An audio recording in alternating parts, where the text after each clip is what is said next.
Selamat pagi teman-teman, jumpa lagi. Hari ini saya ingin sharing tentang renungan saya yang ada di Matius pasal 3 tentang Yohanes Pembaptis. Yohanes Pembaptis disebut sebagai seorang yang mempersiapkan jalan Tuhan Yesus dalam pelayanan Tuhan Yesus di dunia. Oke, kita baca aja ya.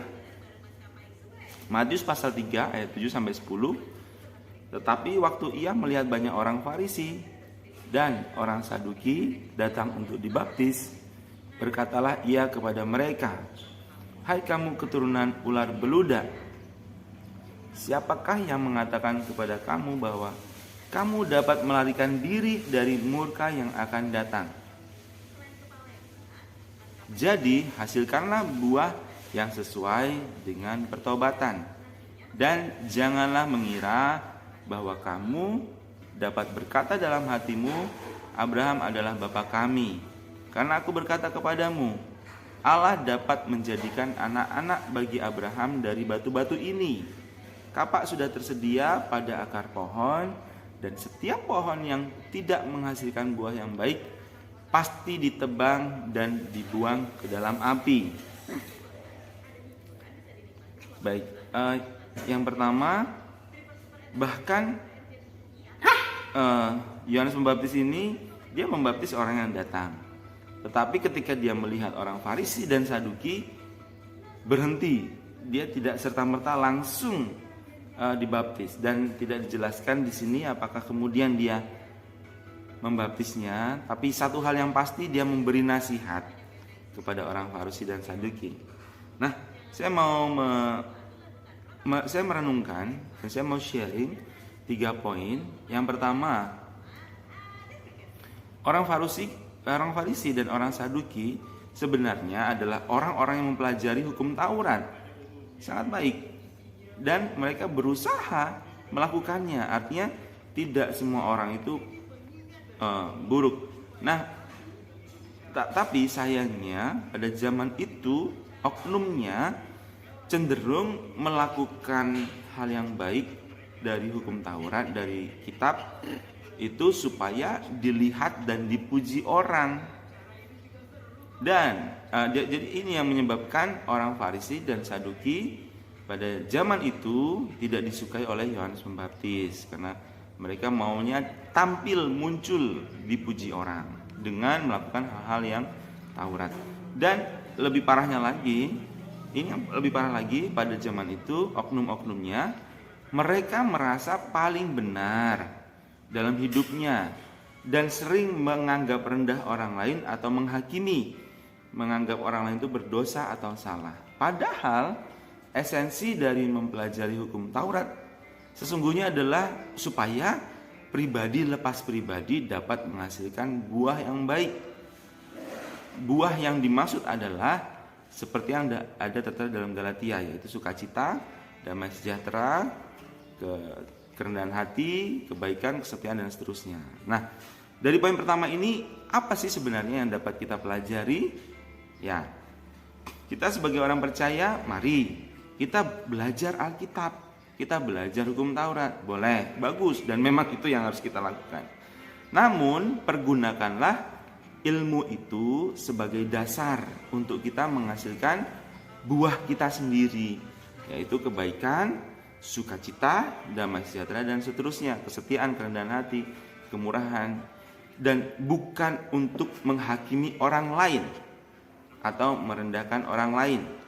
Ketika kita melihat orang lain itu mungkin belum melakukan Alkitab, sesuai Alkitab, atau belum baik, itu bukan bagian kita untuk menghakimi atau kita ngerasani dengan orang lain, menganggap orang lain rendah, atau kita mungkin menjelek-jelekkan dia.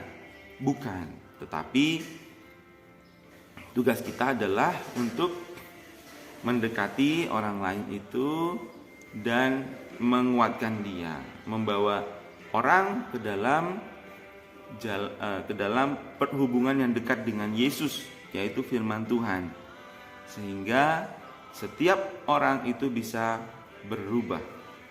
Jadi bukan nasihat yang dibutuhkan, bukan nasihat Ya, ada beberapa orang memang butuh nasihat dan teguran yang keras, tetapi yang mereka butuhkan lebih besar adalah kasih, penerimaan dari kita, penerimaan dari orang lain, supaya mereka punya cukup ruang untuk berubah sesuai dengan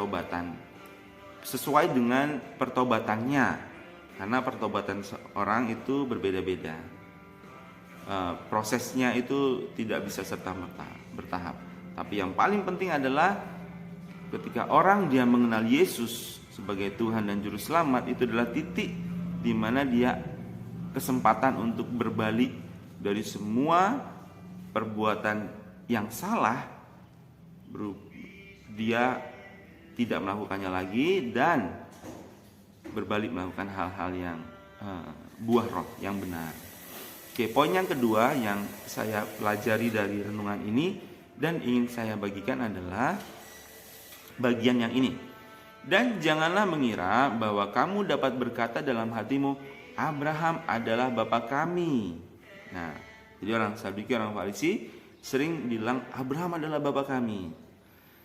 Seringkali kita menggunakan status diri kita. Contoh misalnya keturunan atau jabatan kita sebagai majelis atau bahkan sebagai pendeta, anak majelis, anak pendeta, keluarga majelis, keluarga pendeta, dan seterusnya. Nah, dalam hal ini orang Farisi Saduki mereka menyebut diri mereka sebagai anak Abraham.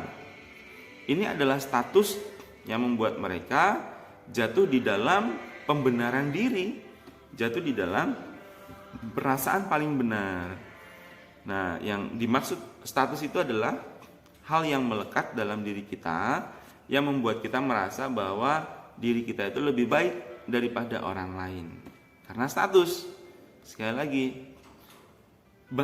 karena jika kita melakukan hal yang benar, itu pun tidak membuat kita jadi merasa paling benar. Apalagi ini cuma sekedar status. Sekedar status, kemudian kita merasa udah paling benar. Wah, aku ini anak pendeta loh, kamu gak boleh sembarangan loh. Misalnya seperti itu berarti status ya. Atau oh bapakku tuh majelis loh, gak sembarangan loh. Aku ini majelis loh, aku udah lama nih jadi orang Kristen dan melayani, kamu kok berani-beraninya mengkritik atau menegur saya. Nah, misalnya seperti itu. Nah, itu yang tidak disukai oleh Yohanes Pembaptis dalam ayat ini. Sebenarnya ya, kalau kita mau melihat tuh Yohanes Pembaptis itu sendiri, dia tuh punya status juga, karena ayahnya itu yaitu Zakaria itu adalah seorang imam yang bekerja di bait suci. Ya, kalau di sekarang tuh ya dia mungkin anak pendeta. Dan dia juga melayani sebagai pendeta sebenarnya, karena dia melayani orang, membaptis. Nah, tapi dia tidak menggunakan statusnya dia untuk merendahkan orang lain. Sebaliknya, dia pergi ke padang gurun, dia pakai baju kulit hewan, makan belalang, itu untuk melepaskan semua status dan atribut dalam dirinya. Dia kembali menjadi seseorang yang telanjang di hadapan Tuhan. Nah, apa sih yang dapat kita pelajari dari poin yang kedua ini? Ya, setiap hari, setiap pagi, mari kita awali hari kita dengan melepaskan semua status, dengan melepaskan semua kebanggaan, semua atribut kita kembali kepada pertobatan kita. Supaya kita dapat menghasilkan buah yang sesungguhnya, bukan buah yang tampaknya, tapi buah yang sesungguhnya. Sekali lagi, buah roh yang dimaksud bukan hal duniawi, bukan uang, kesuksesan, kemasyhuran, kekuasaan, dan semacamnya. Buah yang dimaksud sebenarnya adalah ketika seorang di dalam Alkitab dikatakan menghasilkan buah, sebenarnya buah itu adalah kasih, sukacita, kebaikan, damai sejahtera, kesetiaan, kemurahan hati, dan seterusnya, seperti yang dijelaskan dalam Galatia pasal 5. Karena kekristenan atau Alkitab, gereja, itu sesungguhnya bukan tentang hal-hal duniawi, tentang gedungnya, tentang kejayaan gereja, tentang organisasi yang besar, bukan tentang hal-hal seperti itu. Tetapi kekristenan sesungguhnya adalah tentang hal-hal surgawi, yaitu tentang kasih, sukacita, kebenaran, kebaikan, damai sejahtera, dan seterusnya. Nah, itu poin yang kedua yang saya pelajari. Kemudian poin ketiga yang saya pelajari dan saya ingin bagikan adalah bagian yang ini. Kapak sudah tersedia pada akar pohon, dan setiap pohon yang tidak menghasilkan buah yang baik pasti ditebang dan dibuang ke dalam api. Pohon yang tidak menghasilkan buah baik ditebang, ya. Nah, kita sering mendengar kalimat seperti ini. Orang Kristen itu masuk surga karena dia percaya bahwa Yesus adalah Tuhan dan Juru Selamat. Maka kita otomatis akan masuk ke dalam surga. Itu benar, tetapi ada satu action lagi yang harus dilakukan. Nah, Kristen yang seseorang yang sungguh percaya Yesus adalah Tuhan dan Juru Selamat tidak berhenti dengan kata-kata saja, tetapi ada ketulusan atau kesungguhan atau ada passion dalam hatinya untuk melihat Yesus, untuk memandang Yesus seterusnya, untuk melihat Yesus sepanjang waktu, melihat yang dilakukan Yesus dan ingin menjadi seperti Yesus. Itulah yang disebut dengan menjadikan Yesus sebagai Tuhan dan Juru Selamatnya.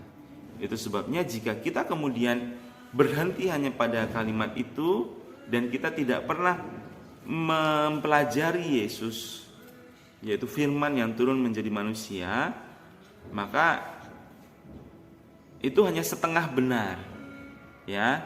Karena gini, di ayat ini Yohanes Pembaptis mengatakan bahwa kapak tersedia pada akar pohon dan yang tidak menghasilkan buah pasti ditebang.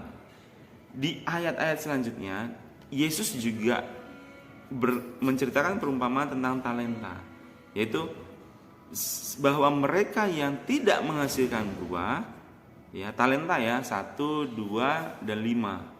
Yang 2 menghasilkan 4, yang 5 menghasilkan 10, tetapi yang 1 tidak menghasilkan apa-apa. Maka mereka akan dibuang ke tempat yang gelap dan menyedihkan. Artinya gini, percaya itu tidak cukup seperti yang tadi saya sampaikan, melainkan itu harus masuk dalam hati dan pikiran kita. Kemudian muncul keluar dari perbuatan yang kita lakukan, bukan untuk dilihat orang, tetapi perbuatan yang kita kenali sendiri. Kita bisa mengukur perbuatan kita sendiri. Apakah kita cukup memiliki damai sejahtera? Ketika kita ada orang yang menyinggung kita kehilangan damai sejahtera.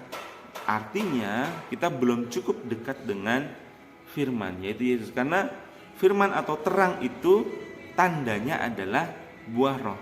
Itu damai sejahtera, sukacita, kebenaran, setia, dan seterusnya. Jadi ukurannya adalah itu. Talenta yang dimaksud Yesus dalam perumpamaan itu pun bukan tentang uang atau harta duniawi, tapi tentang hal-hal yang tadi, ya, kasih, sukacita, dan seterusnya. Nah, itu yang bisa saya sharingkan pada teman-teman pada hari ini. Semoga bisa menjadi ya, kita bisa sharing lah kalau ada yang ditanyakan. sorry. Atau ada yang mau disampaikan, tambahkan, yuk kita diskusi, kita ngobrol. Tuhan berkati.